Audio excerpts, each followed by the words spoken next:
Aviso, esse vídeo aqui é um compilado dos vídeos sobre o que é ter um valor alto em cada atributo, que é uma série até que bem popularzinha aqui no canal. E, bem, é basicamente 1 hora de vídeo, então eu espero que pelo menos tenha alguma coisa interessante pra você, que vocês aproveitem, ou sei lá, ouçam antes de quando tiverem com insônia ou algo assim. Bem, por favor, aproveitem o vídeo e valeu! Olá, pessoas que acharam esse vídeo aleatoriamente. Afinal de contas, o que é ter inteligência alta em D&D? Nesse vídeo vamos falar sobre o que esse atributo significa para seu personagem ou NPCs para seu jogo, discutindo como funcionaria o roleplay, pelo menos de como é sugerido pelos livros.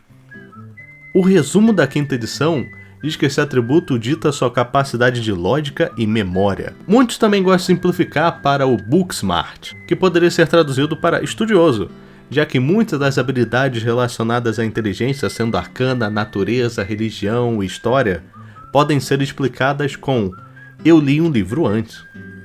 E o personagem dá o infodump sobre o assunto em específico, que normalmente é o DM que vai dar, né? Um dragão azul, na verdade, não cospe água ou gelo, ele solta um raio pelas bocas. Eu li em um livro na biblioteca arcana. Mas a habilidade de investigação é totalmente ligada ao potencial da lógica do personagem. O livro também sugere que inteligência pode ser usado para comunicar-se com uma criatura sem usar palavras, avaliar o valor de um item precioso, criar um disfarce para se passar por um guarda da cidade, falsificar um documento ou recordar conhecimentos sobre um ofício ou profissão. Intermissão. E você também pode reconhecer, caso não seja um jogador de classe que usa esse atributo para conjurar, normalmente os jogadores tendem a deixar de lado esse atributo na 5ª edição, já que retiraram os bônus de linguagens e habilidades da 3ª ou do 3.5. Só fica mais útil para investigação, e mesmo assim para alguns grupos só precisa de uma pessoa boa nisso mesmo de qualquer jeito, que normalmente vai ser o mago. Acaba ficando dependente do tipo de campanha que o DM faz. Investigação serve normalmente para descobrir ilusões e inimigos invisíveis, mas isso acontece muito numa campanha de, vamos dizer, capa e espada. As informações são importantes para enfrentar um chefe, é algo que não é muito consistente como sabedoria ou destreza que vai ser útil em qualquer tipo de campanha. Todo mundo ter pelo menos um 12 ou alguma coisa assim. Fim da intermissão. Mesmo assim, com toda essa nossa discussão pode ficar um pouquinho difícil, né? Meio que pegar, solidificar esses conceitos. Então, que tal a gente falar de alguns exemplos de bloco de atributos de monstros ou NPCs para tentar exemplificar mais ou menos a situação toda. Inteligência 0 normalmente é feito para objetos inanimados, corpos ou seres que não pensam. Normalmente um personagem jogador não consegue ter qualquer atributo como 0, com exceção do caso se você for vítima da habilidade Devorar Intelecto do... Devorador de Intelecto. E aí você consegue chegar com sua inteligência a 0, basicamente em coma. Inteligência 2 fica para vários animais em geral, principalmente os mamíferos e tudo. Inteligência 3 é normalmente para os animais que consideramos espertos, como cachorros, elefantes, gatos, mas também zumbis e, o Tarrasque. Esse também é o menor valor que um jogador pode ter na sua ficha de acordo com as regras. Inteligência 6 é interessante, já que eu mestrei para alguns jogadores com esse número, quer dizer, personagem de jogador. Os animais que consideramos extremamente inteligentes, como macacos e golfinhos, têm esse valor, mas também tem exemplo de monstros mais clássicos, como o Minotauro ou os esqueletos humanoides, que são um pouco limitados, mas sabem usar ferramentas e armas sem problema. Inteligência 8 tem o primeiro bloco de atributos de NPC, sendo o Guerreiro Tribal, onde várias espécies de monstros também que têm uma cultura mais tribal, como kobolds e bugbears, compartilham do valor 8. Coisa um pouco estranha é que kobolds inventores ainda têm 8 de inteligência, o que imagino que é pelo fato deles terem uma educação mais limitada. Mesmo assim eu esperaria muito mais, eu não sei se era por causa do, alguma coisa de CR ou de balanceamento, mas é um pouquinho estranho. Agora, a inteligência 10 é considerado a média da maioria dos humanoides e plebeus de várias espécies, com algumas pequenas exceções. Os goblins que você enfrenta no nível 1, 10. As fadinhas que te enchem o saco pra vender seu nome, 10. Alvos da magia Awaken, 10. Ironicamente, mímicos jovens também são 10. Você vai encontrar vários NPCs assim por aí, que são pessoas normais. Inteligência 12 é a base dos NPCs gnomos, que são conhecidos como seres curiosos e inventores natos. Nobres, que têm sua educação cara, também possuem o mesmo valor. Enquanto isso, o valor 13 vai para padres e assassinos, profissionais muito bem educados e especializados em suas áreas. Criaturas que têm como carreira enganar os outros como Rakshas, ou Fogos Fatus, ou Will-o-Wisps, são também desse valor 13. E um outro exemplo interessante são os Gith, que deixa entender que tem a ver com a origem psíquica deles, dos seus poderes, que eles têm toda a parte toda deles serem experimentos dos Mind Flayers por causa disso. Então, meio que já tem aquela dica de que, tipo assim, não é conjurador, mas tem umas coisas que precisa usar o cérebro em especial. Na inteligência 14 a gente consegue ver o bloco de atributo dos aprendizes de magos, basicamente implicando que a maioria dos conjuradores de inteligência começa aqui, como os NPCs no caso, Mas de outro lado, o Hobgoblin chefe de guerra também tem 14 e são ótimos estrategistas. Flunfis também tem int 14, provavelmente pelos seus dons psíquicos e pelo fato de absorverem os pensamentos de todos ao seu redor. Logo, eles sabem de bastante coisa. Na inteligência 16 você tem exemplos como NPC ilusionista e monstros como os Sphinx macho, os monstros que famosamente gostam de usar charadas para testar os aventureiros e sabem de bastante coisa porque normalmente eles são guardiões de, literalmente, segredos normalmente divinos. Enquanto 17 engloba quase todos os outros NPCs das escolas de magia, o que é meio estranho que só o ilusionista ter 16, ainda mais porque eles têm que saber, além da magia deles, eles têm que ter informação de como era a coisa de maneira realística para enganar os outros. Mas talvez também seja balanceamento ou sei lá, ou a pessoa tem alguma opinião diferente, o pessoal que fez os atributos. Na inteligência 18 temos NPCs da escola de divinação e abjuração, provavelmente pelo fato de que os adivinhos literalmente pegam bastante informação pelas suas magias, E os abjuradores têm táticas que eles precisam aplicar em luta para proteger seus aliados com suas magias. Agora eu acho que um monstro interessante, não por ser um exemplo bom, é o Aboleth, que ainda quero fazer vídeo sobre aqui no canal um dia. A lore deles diz que eles são mais velhos até que os deuses, e que eles pegam as memórias dos seus antepassados e passam para o próximo. Mas eles ainda são de inteligência 18. Algumas pessoas falam que é porque eles vivem no meio do mar, logo o seu conhecimento é um pouco limitado por onde eles moram. Mas eu acho que talvez realmente foi nerf pelo CR dessa vez. E por último, a inteligência 20, o máximo que um mortal normalmente chega de acordo com as regras, a menos que você esteja em possessão de algum dos itens mágicos que aumenta o limite, ou de algum boom bênção que você ganharia após level 20. O exemplo de um bloco de NPC que tem 20 é um Arquimago, e por consequência a maioria dos tipos de Liches também, como Debilites, Lich comum e Mind Flayers Liches que já foram Arquimagos, também dividem esse valor.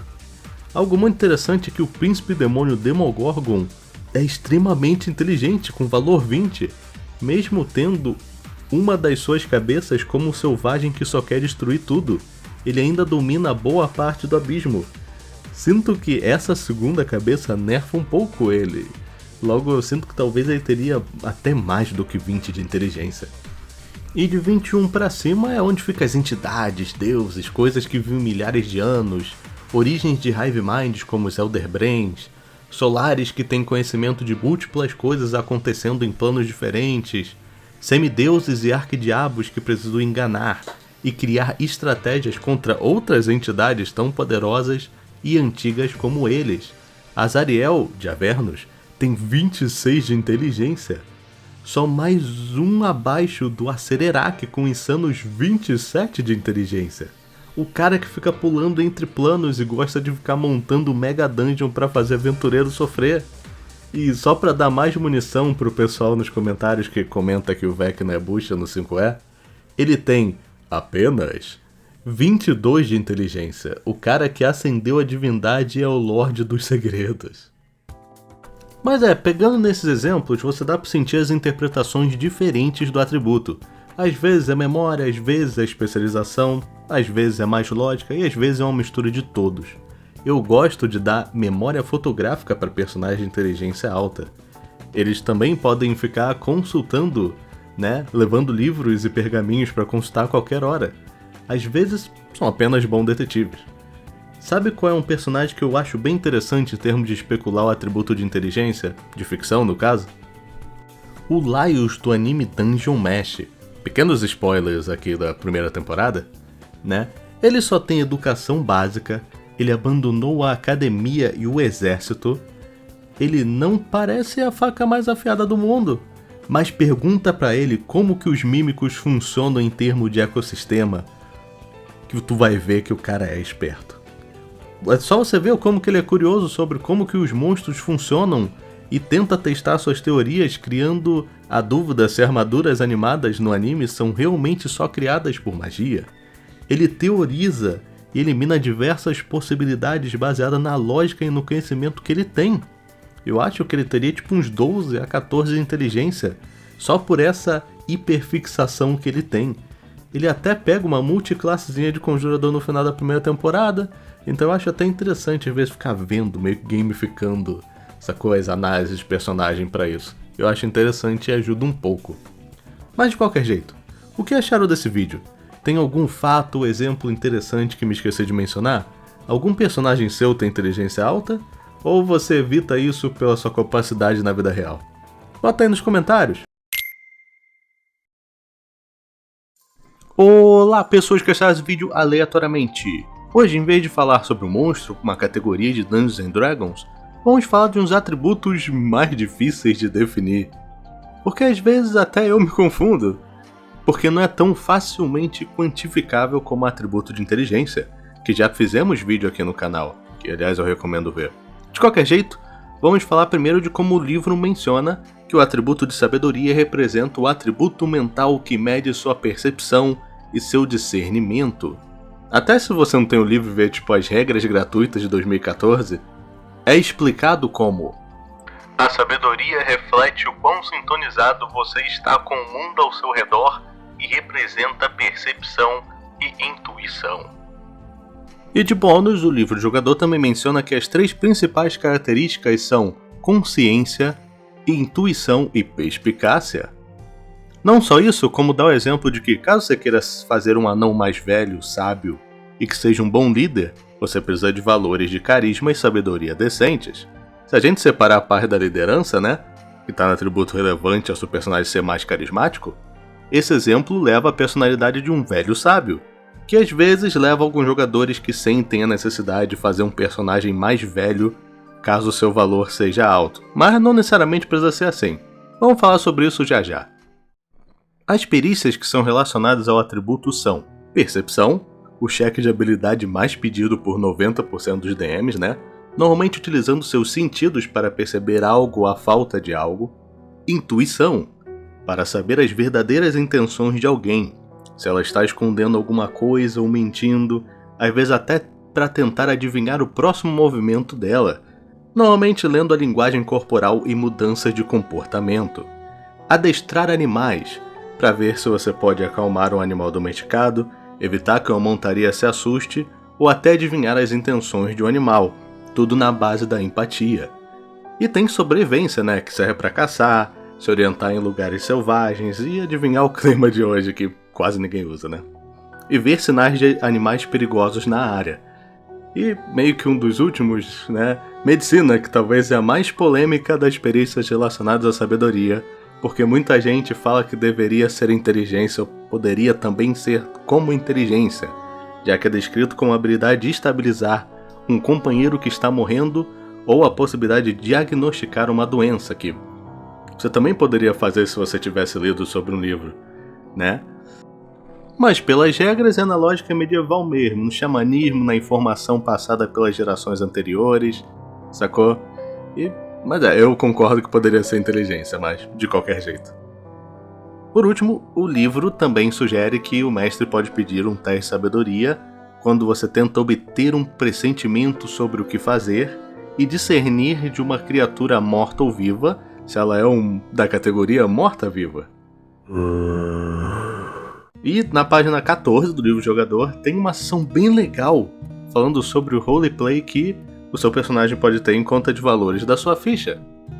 Um personagem com sabedoria alta tem bom senso, empatia e uma consciência geral do que está acontecendo. Um personagem com baixa sabedoria pode ser distraído, imprudente ou esquecido. Como você pode ver na thumbnail e no speed paint aqui do vídeo, eu diria que um personagem fictício que facilmente representa sabedoria alta é o tio Airo de Avatar: A Lenda de Aang. Se você viu o desenho, você entende totalmente, né? Ele tem toda a empatia e percepção de mundo aos vários anos vivendo no alto escalão militar da Nação de Fogo, né? Ele sabe o que eles estão fazendo lá que é errado e que seu sobrinho pode muito bem se perder tentando fazer parte disso. Ele tenta instruir alguém mais jovem sobre os perigos de pensar de maneira inconsequente, além de mostrar para o Zuko que as coisas não são tão no preto e no branco. Ele ganhou essa sabedoria com o tempo, mas no momento da vida como mentor, né, ele é alguém que eu acho que poucos discutiriam comigo de que ele tem um valor bem alto como 18 ou 20. Intermissão. Agora vamos falar sobre o roleplay de valores altos combinado com outros baixos. Um exemplo clássico é o personagem de inteligência alta e sabedoria baixa. Muitas vezes é o arquetipo de, cientista maluco. Sacou o cientista louco, né? Onde normalmente o doutor foca se ele conseguiria criar uma arma arcana de destruição em massa, mas em nenhum momento ele pensa se deveria criar isso para começo de conversa.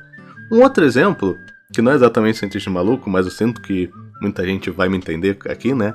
É o personagem do Shadow Cooper, de Big Bang Theory, sem o cara do Bazinga.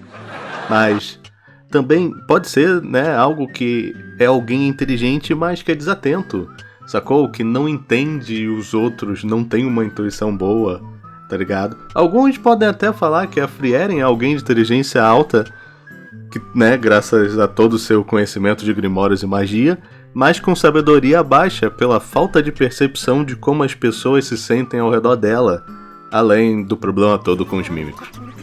Agora, alguém com inteligência baixa, mas sabedoria alta, eu poderia dar o exemplo clássico que é o Forrest Gump, né? Será que essa referência tá muito velha pro pessoal que vê aqui o canal? De qualquer jeito, o Gump não é o cara mais inteligente por aí, mas ele sabe ler as pessoas e suas intenções muito bem.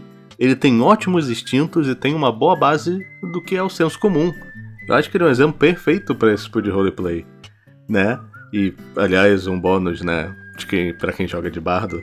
Alguém de sabedoria baixa e carisma alta pode ser, tá ligado, aquele mulherengo pegador de casadas.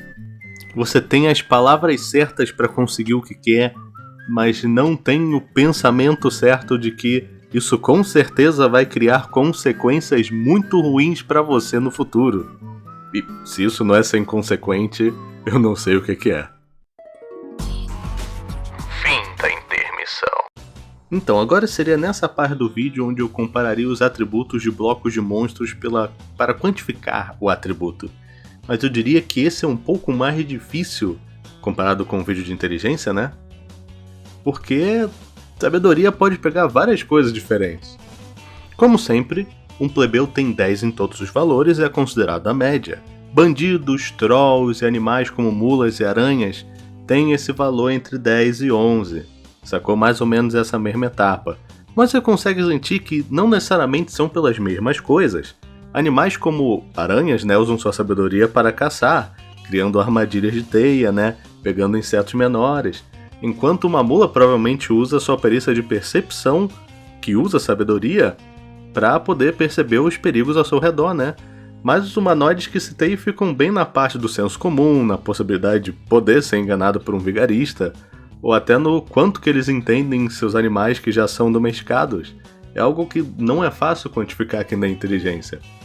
Agora, se a gente dar uns pulinhos e pegar, por exemplo, os valores lá para 13 ou 14, é onde os profissionais entram em cena. aqueles que realmente precisam de uma sabedoria mais alta para exercer a sua função. Um batedor, um caçador ou um espião precisam ser bastante perceptivos e ter bons instintos. Animais como águias ou panteras, exímios caçadores, também entram nessa parte.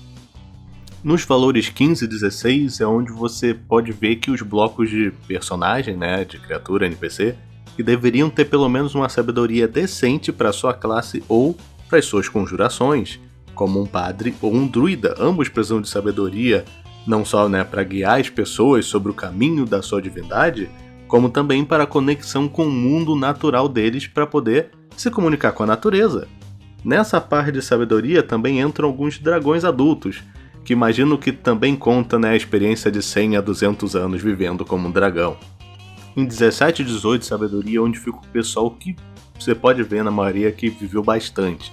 Eladrins, do inverno, ou criaturas que têm bastante sabedoria acumulada como sphinx ou unicórnios. É o pessoal que consegue imaginar como o reino vai parar pela maneira que seus governantes estão repetindo erros que você já viu na sua vida bem longínqua. E aí que tá uma coisa, conforme você vai subindo as etapas, mais vai ficando difícil categorizar a sabedoria alta. Porque essa é a sabedoria que um combeiro nível 1 poderia ter no máximo. Ele não é obrigado a ser uma entidade antiga ou jogar com uma raça de vida longa. Ele talvez só seja bem paciente, sacou? Ou sacou alguém bem atento, sacou na parte do valor. Essa que é a parte que fica difícil de quantificar sabedoria.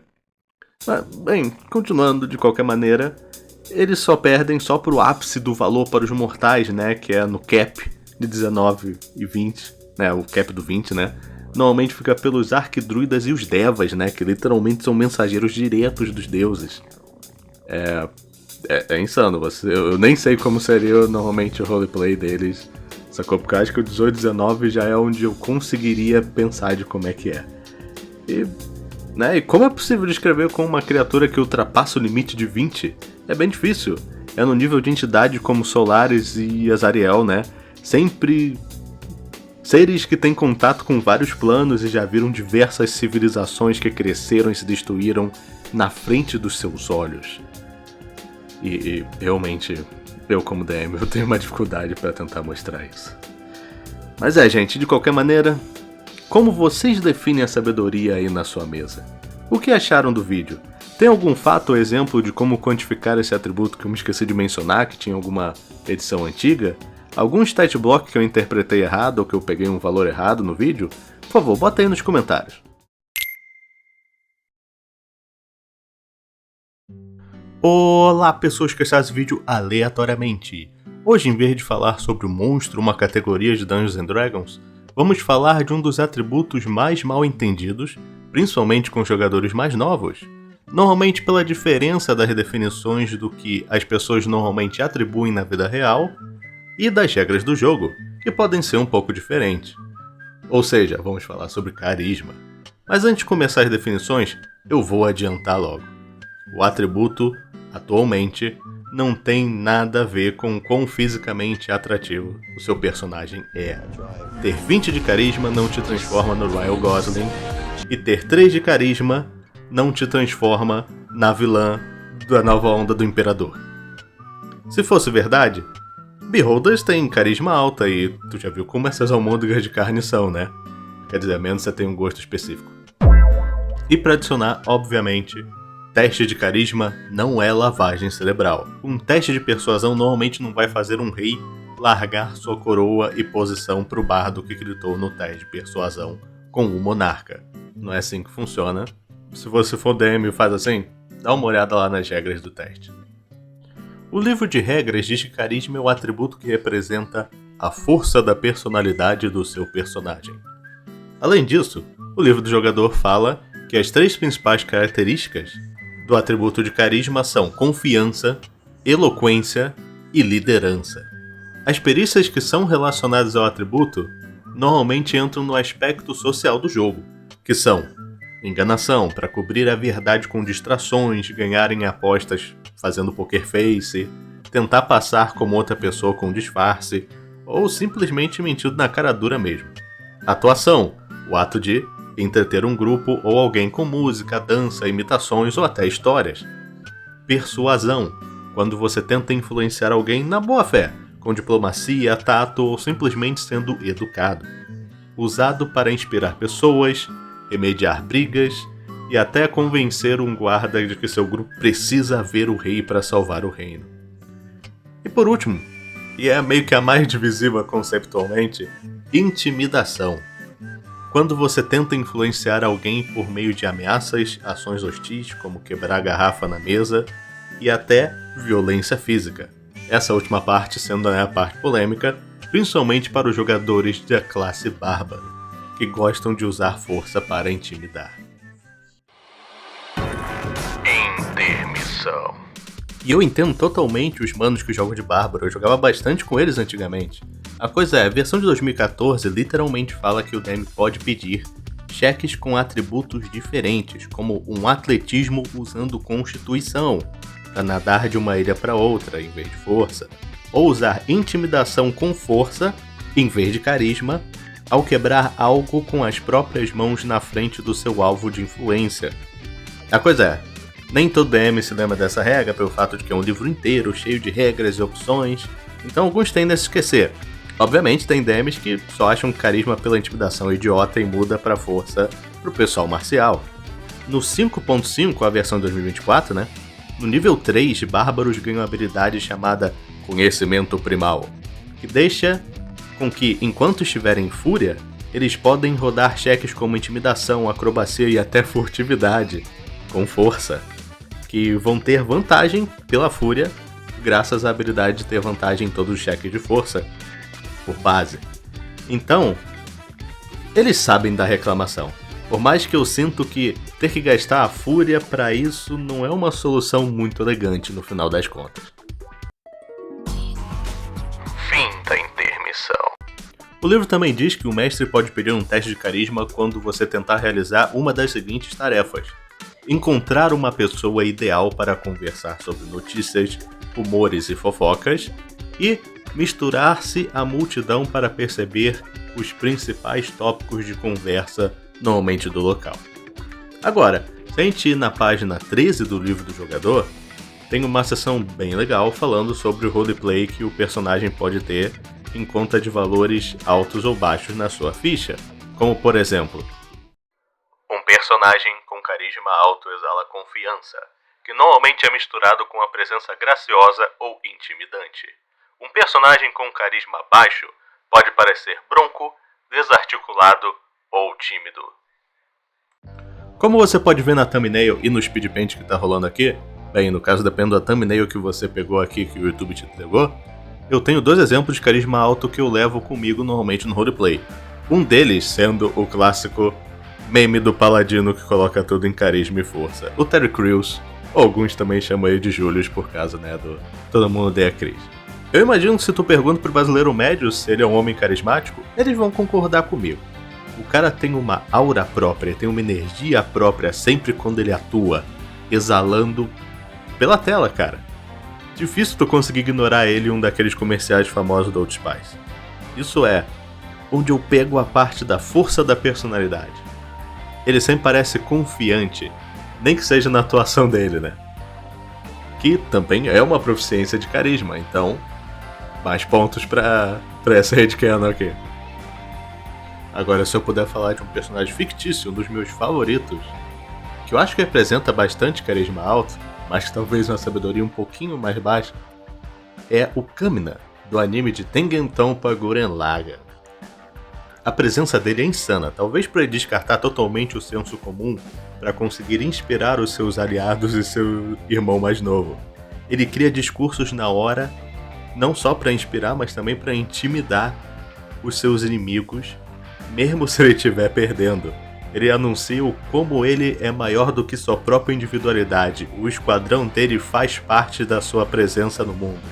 Mas ele também nunca se esquece de tentar inspirar e ensinar o irmão dele que ele também é maior do que só a sombra do que ele é. Ele é um dos personagens mais marcantes do anime por causa disso. Até o pessoal dentro do universo não se esquece dele e literalmente faz uma estátua em homenagem a ele no futuro. Outros personagens de carisma alto que os membros aqui, aventureiros, né, me deram a sugestão, que... eu deveria ter pensado, né? O Han Solo é um cara de carisma alto. Hagen, de Mob Psycho 100, também é um cara... Ele é um salafrário, principalmente no começo da história, mas ele é um cara que tem carisma. Ele sabe projetar confiança, ele sabe mentir muito bem. O próprio 007, o James Bond, é literalmente um ladino com carisma bem alto. Ele consegue se livrar facilmente só na ladainha e até conseguindo, tá ligado, alguém no final do filme sempre. E tem vários outros exemplos de personagens fictícios que teriam um carisma alto se tivesse uma ficha de D&D. Quais que você acha que tem? Bota aí nos comentários enquanto isso. E é normalmente nessa parte do vídeo onde eu comparo os atributos dos blocos de monstros para tentar quantificar o atributo, como tenho feito nessa série de atributos aqui no canal ultimamente. Como sempre, um plebeu tem 10 em todos os valores, que é considerado a média. Bandidos, guardas, pessoas normais, que sabem ser minimamente educados, mas em que não exatamente mexem muito em discussões muito complicadas ou politicagem, sacou? Gente como a gente. Mas se tu for um pouquinho mais baixo, para do 8 ou 9, onde você imagina que é o pessoal um pouquinho mais rude, mais tímido, ou até que é mais subserviente por certas razões de cultura. Kobolds, minotauros ou até os Duergas, os anões da Umbra-Terra, entram nessa categoria. Mas esquecendo de falar de carisma baixo, porque esse vídeo é sobre carisma alto, né? Então, se pularmos pro outro lado, aqueles com carisma um pouco acima da média, 12 e 13, temos Drows, crias vampíricas e padres. Drows e crias vampíricas vêm em uma sociedade ou grupos onde qualquer um pode ser traído, pelo menos na maioria das sociedades da lore, né? Logo, imagino que seja relacionado a mentir e puxar o saco de outros para salvar sua própria pele. Já de um lado de um padre, a oratória dele, junto com um fator histórico, de que pessoas procuram por ajuda deles, por exemplo, para parar uma briga de família, ou levar alguém para fazer a escolha certa, provavelmente é a razão desse valor. Na parte do 14 e 15, se a gente pegar a parte 14, temos os satyrs, ou sátiros, conhecidos não só por tocar instrumentos, mas também são da categoria fey, ou fadas. E se você sabe alguma coisa como são as coisas no plano das fadas, tu entende o 14.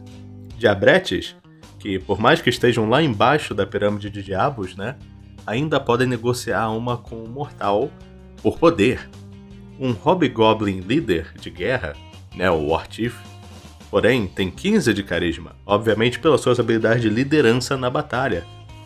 Você também pode encontrar outras fadas menores com valor de 15, como Pixies, Will-O-Wisps, indo mais na parte social, né, e às vezes até de mentir, de tentar enganar as pessoas de onde elas vêm, porque Feywild é um lugar difícil.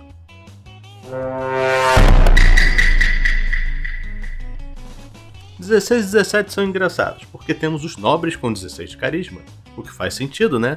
Eles são criados para politicagem, para puxar assunto certo em uma festa, como chantagear alguém. Mas no 17 temos um Beholder, que está puramente pela parte do poder da personalidade e a presença que comanda medo em outras criaturas menores, que com certeza vão servir ele. 17 de carisma também leva para alguns dragões adultos, totalmente também na vibe dos Beholders, normalmente, é claro. Com algumas exceções, dependendo da cor e do material do dragão. Nos 18 e 19, no 18 você consegue achar o stat block de Warlocks do Diabo e de Morto-Vivo, do Undead Warlock, né? O que eu vou dizer que fiquei bem surpreso de ser tão alto, ainda mais comparando com outros stat blocks de classe que normalmente ficam no 15 a 16.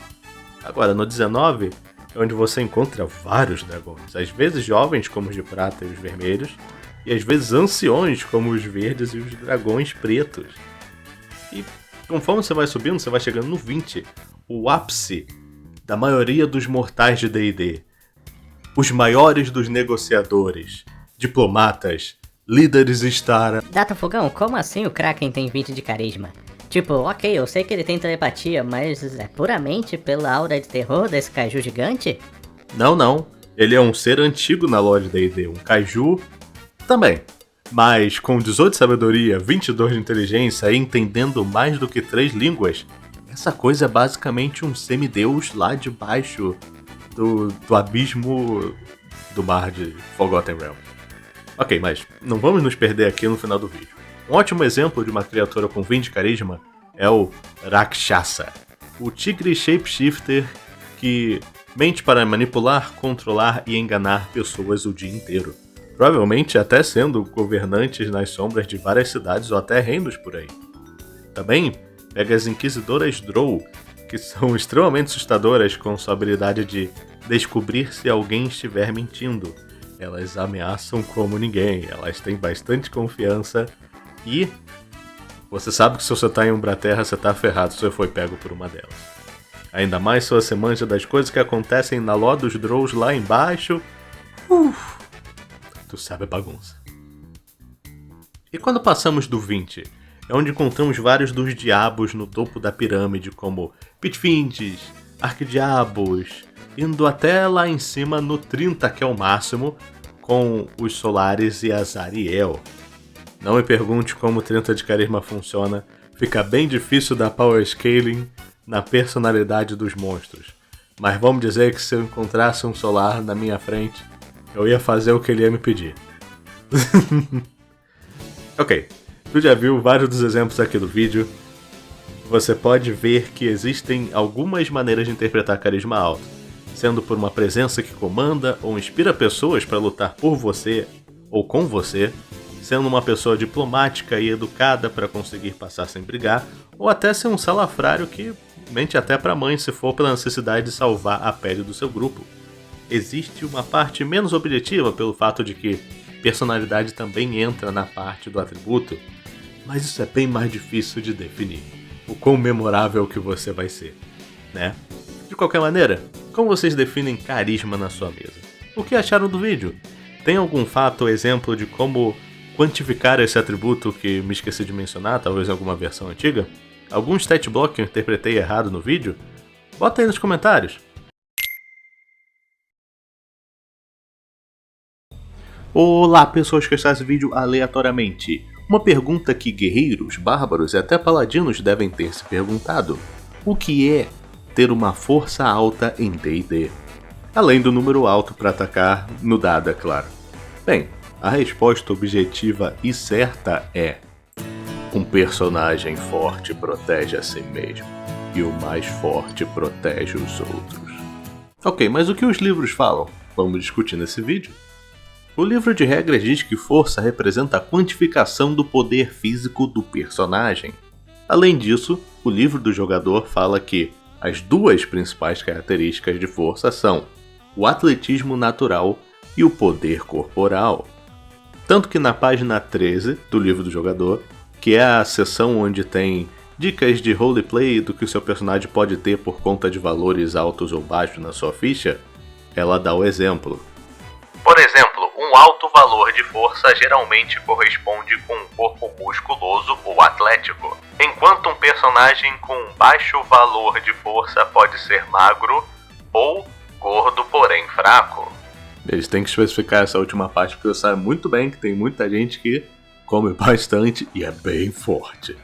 Ainda mais do pessoal que levanta peso. As perícias que são relacionadas ao atributo normalmente entram no aspecto do valor de força.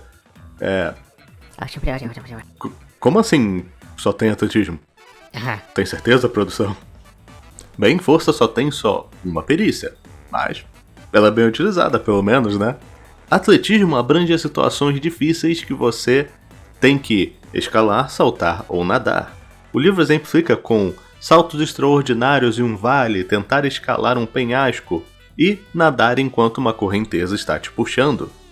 O livro também diz que outros cheques de força válidos que o DM pode pedir são: forçar para abrir uma porta emperrada, trancada ou bloqueada, libertar-se de amarras, segurar-se em um vagão enquanto é arrastado atrás dele, tombar uma estátua e impedir uma grande pedra de rolar em cima do grupo. Poxa, Dato Fogão, força serve só pra isso?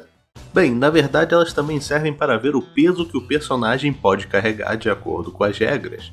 Sua capacidade de carga máxima é 7,5 vezes o seu valor de força em quilogramas. Ou seja, um camponês com 10 de força pode carregar até 75 kg com ele em uma mochila.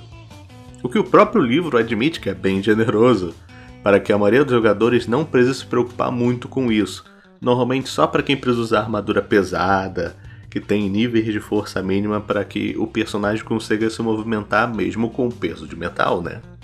Você também pode puxar, arrastar ou levantar até 2 vezes sua capacidade de carga, ou 15 vezes seu valor de força. Ao empurrar ou arrastar um peso superior à sua capacidade, você vai ficar lento e você vai diminuir sua velocidade para 5 pés por turno. Sim, alguém com força mediana poderia empurrar um bloco de 150 kg ou levantar um peso equivalente. O livro também lembra que criaturas grandes podem suportar mais peso enquanto miúdas carregam menos. Para cada categoria de tamanho acima do médio, a capacidade de carga da criatura é dobrada, assim como o montante de peso que ela pode empurrar, puxar ou levantar, e para uma criatura miúda é reduzido pela metade. Isso é importante para jogadores que têm raças como Golias, que são contados com uma categoria acima do médio como grande. Logo, eles devem ser os melhores levantadores de peso das mesas. Se eles forem paladinos do juramento da glória com canalizar a divindade deles, dobra de novo. Os caras podem fazer cosplay de Atlas daqui a pouco no nível 20. Intermissão. Alguns poucos de vocês talvez tenham jogado com um mestre que usa a regra variante chamada sobrecarga. Nessa regra, o DM da mesa ignora a fórmula anterior que eu te ensinei e leva o seguinte: se você carregar um peso em quilos superior a 2,5 vezes seu valor de força, você entra em sobrecarga. Quer dizer que você diminui o seu deslocamento em 10 pés. Se você carregar um peso que exceda 5 vezes o seu valor de força, até a sua capacidade de carga máxima, que é 7,5 vezes o valor da sua força, você tem sobrecarga pesada, o que significa que você vai diminuir o seu deslocamento em 6 metros, ou seja, 20 pés, e você terá desvantagem em testes de habilidade, jogadas de ataque e testes de resistência que usam força, destreza ou constituição. Algo que dá muito mais importância para o atributo de força, né? Mas acaba aumentando muito o gerenciamento de itens e peso da mesa, que pode acabar ficando pesado para o mestre ou até os jogadores, então muita gente decide não usar. Fim da intermissão. Tenho 2 exemplos que você provavelmente viu, um deles na thumbnail que o YouTube vai te entregar, né? Que eu penso em personagens de força alta, aqueles que têm perto de 20 ou até mais do que 20. Um deles é o Broly. A versão nova também serve, mas toda vez que eu olho pro Broly do Velho Testamento de Dragon Ball Z, é assim que eu imagino alguém com força maior que 20, tipo, de um tamanho normal, entre aspas, normal. Olha o tamanho dos ombros desse maluco. Ele nem deve conseguir entrar em uma porta nem de lado, cara. Ele é um monstro. Visualmente em personalidade, mas o importante agora é que é o visual, né? O cara, quando foi criado, foi gritado: esse cara vai ser o cara que vai parecer o mais forte desse filme não canônico de Dragon Ball. E ele entrega isso, cara. Olha só as coisas que ele faz com os caras nesse filme. É triste, cara. O cara é muito forte. Outro exemplo, indo pro lado totalmente contrário, é o favoritão, o Alex Louis Armstrong, o major alquimista dos braços fortes. Cara, ele é um cara que tem um porte muscular definido, mas não tão insano como o do exemplo anterior. Eu poderia até dizer que ele também é carismático, mas ele literalmente fez amizade com alguém se entendendo com os músculos. Eu não sei se foi um cheque de persuasão usando o atributo de força ou não, mas ele sabe como se comunicar.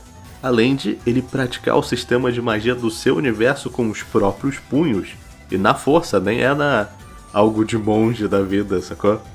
Ele é um exemplo bem saudável do que um jogador de... Ele é um exemplo mais saudável para um personagem de jogador de D&D que tá chegando perto dos 20, talvez uns 19, uns 18.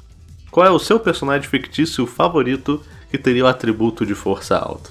Bota aí nos comentários. Para facilitar, vamos falar de alguns exemplos de blocos de atributo para tentar explicar melhor. Mas já aviso, se você for alguém que tem um certo conhecimento animal, você vai perceber que vai ter certas incongruências nesses valores. Força 0 provavelmente quer dizer que você não consegue mais se mover, algo inanimado ou morto. Uma sombra pode te deixar com 0 de força e te matar, sem precisar te derrubar 0 de HP. Mas 1 de força ainda tem menos 5 de modificador. Temos exemplos como sapos pequeninos e outras criaturas de tamanho minúsculo.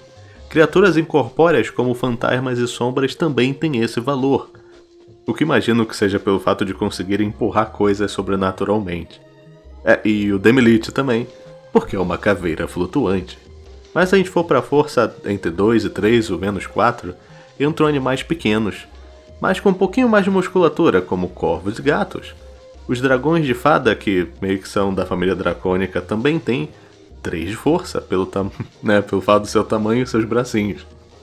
Força de 4 a 5 entram animais como águias e texugos, e criaturas como os pequenos demônios Quasit e as fadas pequenas que são chamados de Quicklings, que são os The Flash em miniatura dos monstros de D&D.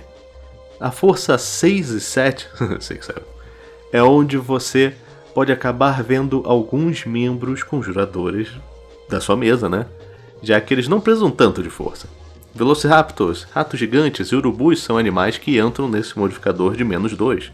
Kobolds, flunfis e diabretes também têm esse modificador, todos conhecidos pelos tamanho pequeno deles. A força 8 e 9, tem o clássico exemplo dos goblins, um pouco mais fraco que um camponês, mas ainda perigoso. Cachorros selvagens e o stat block genérico de mago também tem esse tipo de menos 1 pelo fato que os magos não utilizam muitos músculos para o combate, é mais o cérebro. E como sempre, a força 10 é considerada a média da maioria dos humanoides e plebeus de várias espécies, com algumas pequenas exceções, é claro. Algo engraçado é que aprendizes de magos têm 10, implicando que eles ainda não deixaram de usar seus músculos para trocar pelos livros ainda, como uma pessoa normal. O que faz um pouco mais de sentido são os devoradores de mente, pelo uso de suas habilidades psíquicas o tempo todo, Por mais que os tentáculos da boca deles são fortes o suficiente para tirar o escalpo de alguém. Então quem sou eu para falar sobre, A força 12 e 13 é onde entram os javalis, lobos e várias das bestas perigosas, mais ou menos desse tamanho. Temos guerreiros tribais, duelistas piratas e zumbis nessa categoria de modificador mais 1. Interessante, que zumbis eles não perdem músculos com a decomposição, mas talvez seja a energia necrótica fazendo tudo isso, Na força 14 e 15 é onde temos panteras e crocodilos, gárgulas, rakshasas e o clube gelatinoso entram nessa categoria. Sim, o cubo. Eles podem ser lentos, mas tenta só se livrar de um desses se você botar o braço dentro. Na força 16 e 17 é onde as classes de jogador que usam força gostariam de começar pelo menos aqui, para ajudar nos seus dados. O modificador mais 3 também representa o clássico, a força do guerreiro orc básico. Cavaleiros, berserkers e crias vampíricas entram nessa categoria aqui. É onde pessoas normais pensam em lutadores realmente fortes. E o gorila também fica aqui, caso você se lembre do vídeo antigo de 100 plebeus versus um gorila que eu fiz aqui no canal. A força 18 e 19 tem um exemplo bem engraçado, tem ursos pardos. E também o alossauro. Sim, no mesmo modificador. Que também conta com um ogro, o gladiador e, surpreendentemente, a fênix.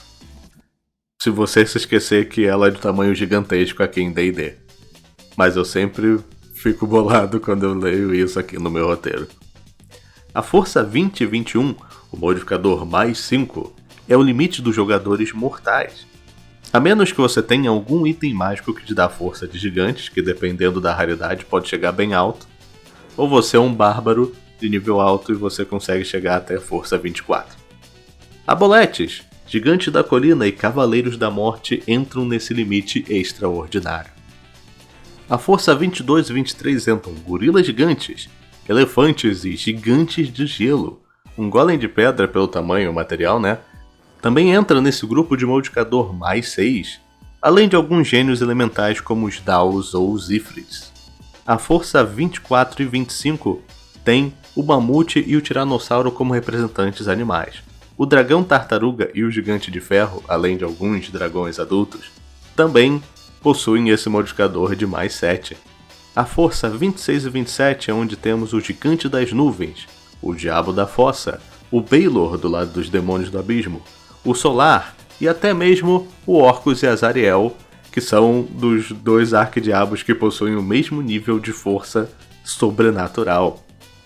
Chegando no final, a força insana 28 e 29 é onde tem as criaturas enormes, gigantescas, poderosas, como a Minhoca Roxa, o Demogorgon, o Astral Dreadnought, que eu não sei qual é a tradução em português, né? Coisas gigantescas que destroem cidades com facilidade.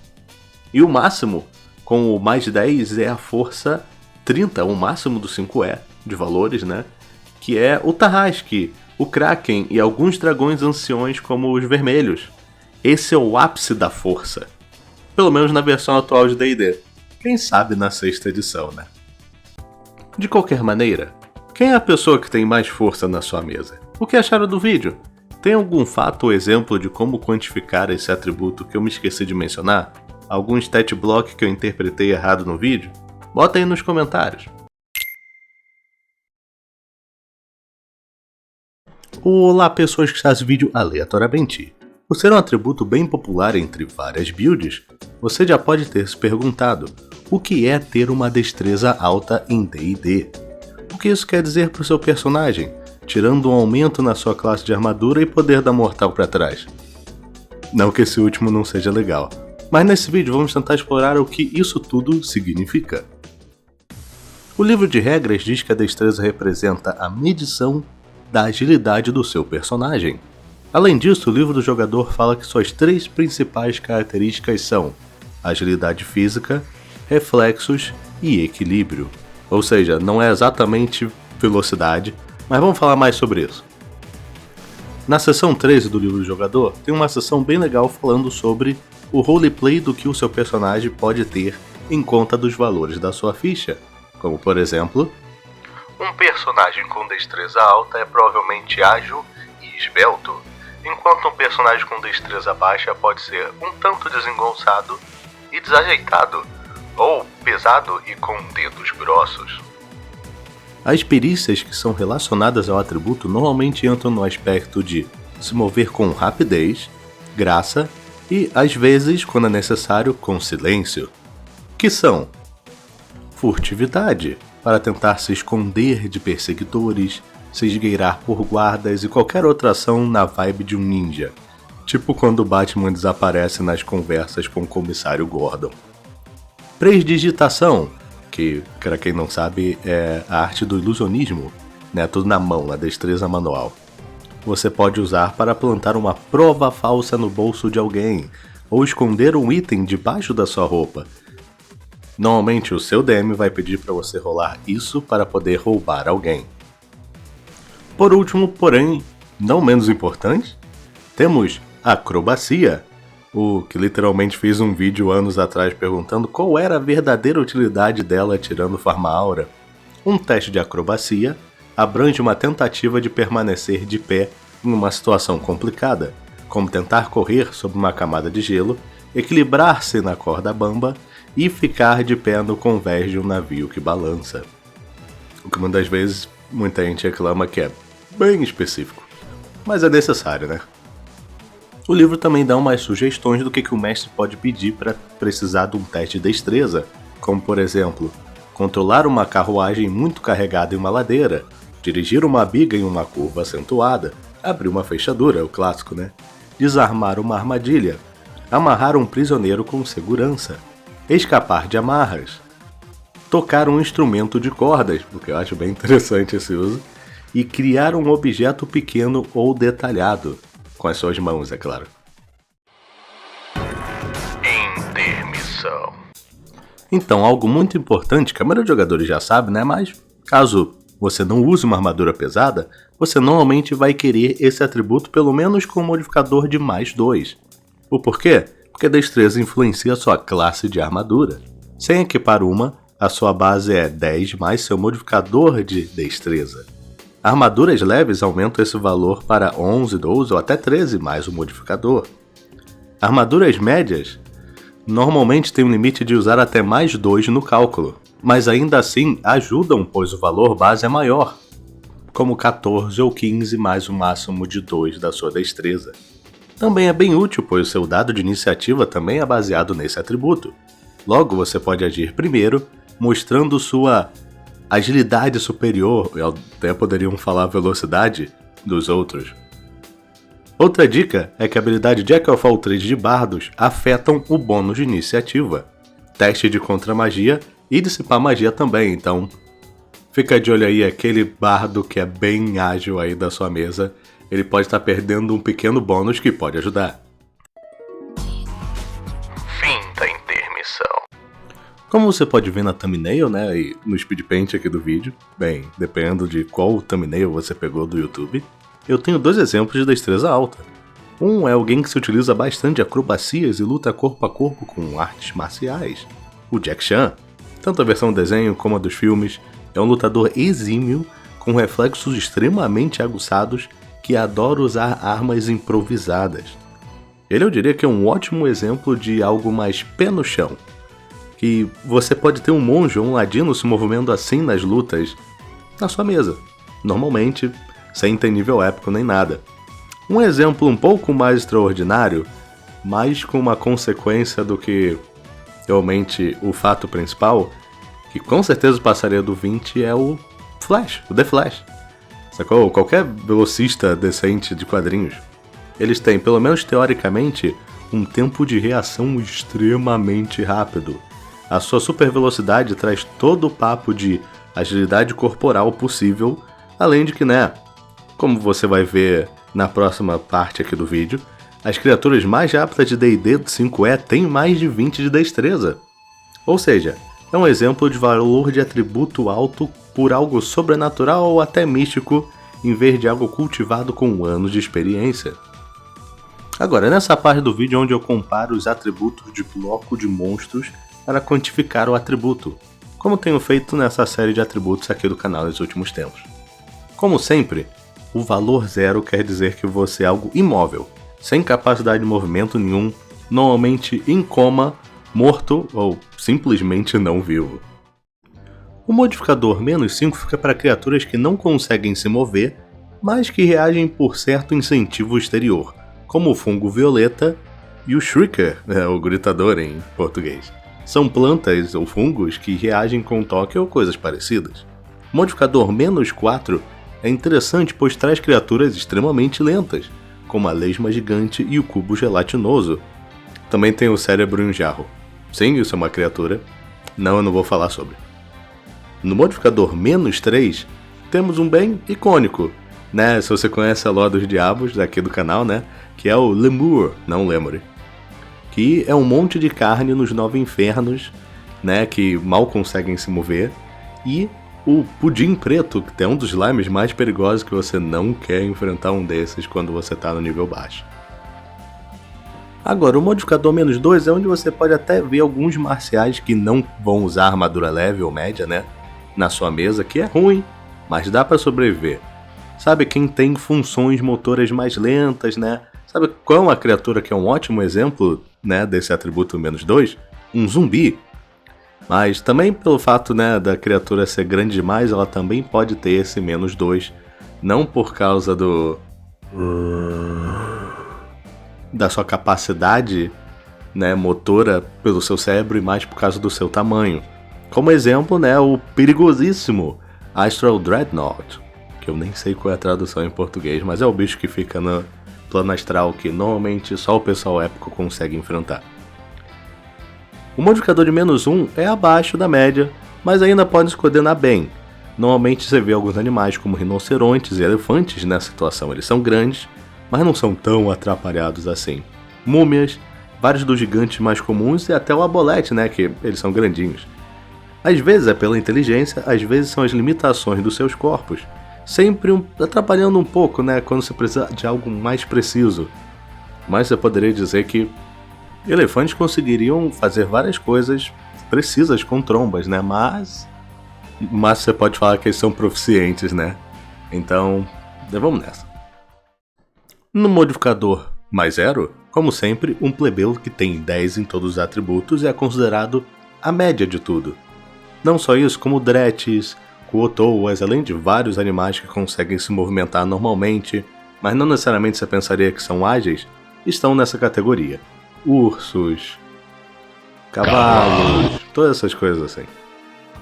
Agora, quando a gente pula para modificador mais 1, que é o acima da média, nós temos sapos, bandidos, orques e, estranhamente, até mímicos. Se tem uma expectativa pelo que eles fazem na vida para serem um pouco mais acima do padrão, tá aqui no mais 1. O modificador mais 2 é onde normalmente o jogador que precisa de destreza, como um ladino ou monge, teria no mínimo para funcionar bem uma campanha. Lobos, goblins, scouts e outros NPCs que receberam treinamento ou têm experiência em se esconder e desviar do perigo entram aqui. Trivia, mas vários diabos têm esse modificador: diabo de fossa, barbado, espinhoso, acorrentado, entre outros. O modificador mais 3 é onde seria um valor bom para os jogadores que utilizam destreza. Generais hobgoblins, kenkos, diabretes e até os rakshasas, que eu fiz vídeo, aliás, você vai lá ver. O modificador mais 4 é onde chegamos nas criaturas bem ágeis. Ficam os arqueiros, os piratas, os vampiros e até devas que entram nessa categoria. Todos que você pensam que deveriam ser acrobáticos com boa mira ou ótimas reações. Chegando no mais 5 é onde chega o limite das fichas dos jogadores sem itens mágicos ou habilidades de classe que quebram esse cap. É o ápice dos mortais, chegando para outros tipos de criaturas bizarras e lendas depois disso. Elementais do vento, pixies, dragões, fadas chegam até essa categoria. E de maneira engraçada, pelo tamanho de 2 dos exemplos anteriores, né? Um Demilite também tem 20 de destreza. Aí que tá, com a destreza 22 e 23 temos o modificador mais 6, o Quickling, a criatura mais rápida no chão aqui da 5ª edição, que corre 120 pés por 6 segundos, e o Solar, que tem 22, que consegue voar 150 pés em 6 segundos, compartilhando a mesma categoria. Isso, obviamente, vendo a velocidade comparável com o tamanho deles também, né? Mostra que eles são ágeis para não baterem em nada no seu caminho, extremamente veloz comparado com uma criatura normal. Agora, o Molideus, os braços direitos dos Demon Lords, que a gente fez vídeo aqui no canal, também tem 22 de destreza, mas nesse caso eu levo totalmente por serem muito brabos no combate, além de terem 2 cabeças para melhor reagir nas lutas, que tirando isso eu não sei explicar. O modificador mais 7 do cenário padrão, pelo menos, é basicamente o Leviatã, né, o elemental ancião, que a gente vai ter o vídeo no canal, não se preocupe, eu sei você que sempre pede aqui vídeo Leviatã nos comentários. E Azariel, que continua com a tradição de ter os atributos mais tunados da 5ª edição até hoje, né? E o resto é mais coisa de Ravnica, ou o cenário lá de Taldorel do Critical Role. O modificador mais 8 tem apenas uma criatura, sendo a Fênix, o Colosso Elemental, que algum dia também gostaria de falar no canal, mas preciso pesquisar um pouquinho mais sobre ela, como mostrei no meu vídeo sobre força. Então, com mais 9 de modificador, nós temos o máximo que uma ficha da 5ª edição chegou, onde apenas o elemental ancião da tempestade, o próprio vento e o céu, que conquista esse nível de graça e agilidade, sendo a própria Como assim tem mais um com 28 de destreza? É claro, como eu poderia me esquecer? O Fogo Fato, ou Will-O-Wisp, de CR2.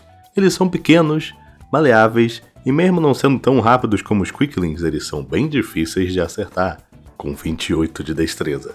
Por mais que eu acho que 28 é um pouco de exagero, isso mostra que não é só a velocidade, mas sim a capacidade de reagir e desviar dos problemas que torna essa destreza tão alta. Mas de qualquer maneira, como vocês definem destreza na sua mesa? Quem é que tem mais destreza nela? O que acharam do vídeo? Tem algum fato ou exemplo de como quantificar esse atributo que eu me esqueci de mencionar? Algum stat block que eu interpretei errado no vídeo? Bota aí nos comentários, sempre estamos querendo aqui aprender. Olá pessoas que assistem esse vídeo aleatoriamente. Uma pergunta que guerreiros, bárbaros e até feiticeiros devem ter se perguntado. O que é ter uma constituição alta em D&D? Existe algo além de aumentar mais seu HP a cada nível? Vamos discutir as definições do livro e mais. O livro de regras diz que constituição representa a medição da resistência do seu personagem. Além disso, o livro de jogador fala que as 3 principais características são saúde, vigor e força vital. Aliás, uma trivia engraçada o livro diz que esse atributo é importante para todos, mas vai ver o quanto de constituição o mago do seu grupo provavelmente tem. No livro sobre força, vimos que ter força alta representa normalmente o quão musculoso seu personagem é. O que mostra na sua constituição? Bem, na página 13 do jogador tem uma seção bem legal falando sobre o roleplay que o seu personagem pode ter em conta de valores da sua ficha, relacionados aos atributos, é claro. Um personagem com constituição alta geralmente parece saudável, com olhos brilhantes e energia abundante. Um personagem com baixa constituição pode estar sempre adoentado ou fragilizado. As perícias que são relacionadas ao atributo normalmente entram no aspecto... Como assim não tem? Não pode ser, deixa eu procurar aqui nesse... Intermissão. A principal função para a maioria dos jogadores é a utilização do modificador desse atributo para somar os dados de HP a cada subida de nível ou para cura em um descanso curto. No nível 1, o seu HP é o dado atribuído à sua classe, como um paladino, por exemplo, teria o valor máximo desse dado, mais o modificador de constituição dele. 10 mais 2, logo ele no level 1 teria 12 de HP. Depois disso, ou para se curar em descansos curtos de 1 hora dentro do universo, você rolaria o dado de HP, o HP Die, né? Que nesse caso seria 1d10 mais 2 do seu modificador para se curar ou aumentar o HP máximo quando subir de nível. Fato interessante, em descansos curtos, você não precisa se curar com apenas um dado de HP se estiver muito machucado. Você pode rodar um adicional de dados igual ao seu nível atual, que resetam em um descanso longo. Logo você ainda tem que ter cuidado com seus recursos. Mas ainda pode se curar muito mais do que apenas uns 15 de HP com um descanso curto. Fim da intermissão. Ok, eles não têm exatamente perícia, já que o livro justifica pelo fato de que constituição é algo muito mais passivo do que outros atributos. Mas tem cheques de habilidade que seu DM pode pedir para rolar em situações específicas. Segurar a respiração, normalmente embaixo d'água. Marchar ou trabalhar por horas sem descanso. Ficar sem dormir. Sobreviver sem comida ou água. E beber uma caneca de cerveja de uma vez só. Essa última em específico, você pode ver que é muito mais comum, né? Porque sempre tem um personagem que adora ficar bêbado em tavernas, não importa a mesa. Agora, se você gosta de usar magias de concentração, você conhece o medo de não ter constituição alta. Os testes de concentração acontecem ao receber dano enquanto se concentra em uma magia contínua e normalmente mais perigosa aquelas que falam que precisa de concentração na descrição. Magias como clarividência ou voar, que dura muito mais do que só um turno. Sempre que você sofrer dano enquanto estiver se concentrando em uma magia, você deve fazer um teste de resistência de constituição para manter sua concentração. A CD, dificuldade, é igual a 10 ou metade do dano recebido, o que for maior. Se você sofrer o dano de múltiplas origens, como uma flecha e um sopro de dragão, você deve fazer um teste de resistência para cada origem de dano. Basicamente, tirando com algumas situações, isso daqui é mais aquele teste de o quanto de dano seu personagem aguenta sem conseguir parar de se concentrar naquela magia que está salvando o grupo ou vencendo o chefe. Existem também casos de utilização singulares, porém interessantes, de constituição baseada em classes ou habilidades subclasse.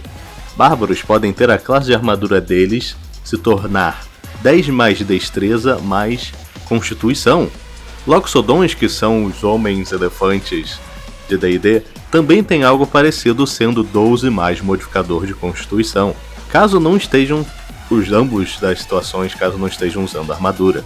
A dificuldade das magias do guerreiro rúnico e de bárbaros de magia selvagem utilizam o modificador de constituição.